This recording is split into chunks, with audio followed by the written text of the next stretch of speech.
In this tutorial, I'll show you 3 different simple methods to replace backgrounds from transparent objects. Watch full video to see which method is better for your project. Here we have this glass image and we want to change its background. So first of all, make a selection of the glass by using any tool. I will just use Select Subject. Click on this Object Selection tool, and then you will see Select Subject option here.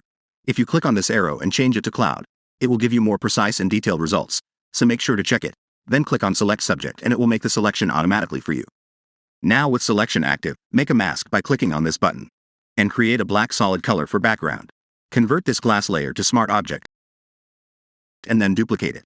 Turn off the above layer for a while by clicking on this I button. Then press Ctrl+U to add a hue saturation adjustment layer, and decrease the saturation all the way to 0. Now press Ctrl+L to add a levels adjustment layer, and drag this left slider to right to make the brighter areas darker. Just focus on the glass areas and ignore the juice. Understand it like this. Black will be transparent and white will be opaque. More darker means more transparent, and completely black will be invisible, and completely white will be opaque, means it will not be see-through. So to make the glass area see-through, we have to make it darker.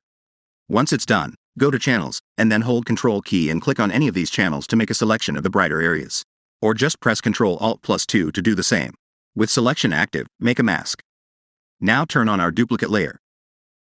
And make a mask on it too.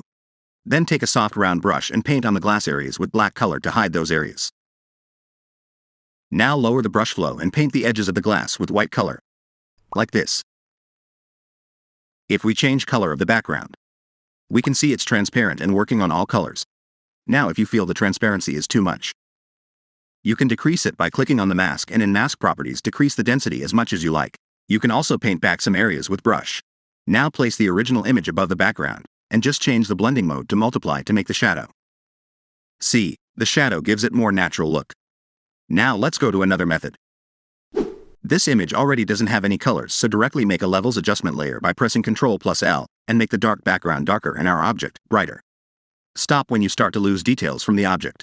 Then press Ctrl+Alt+2, then with selection active make a new solid color and make it white.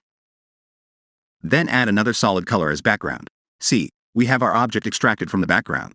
We can even change the color of it because it is a solid color layer.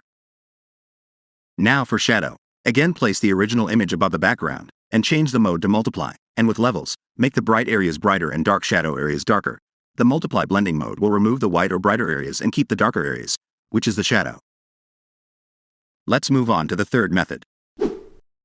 We have our image above and a wood background below. Select the above image and change the blend mode to screen. Then press Ctrl+L for levels, and make the brights brighter and darks darker using these sliders. Then duplicate and place the layer below, and remove the levels from it. Then change its mode to multiply, and add a new levels adjustment layer, and make it a lot brighter. This will remove everything from the layer except shadows.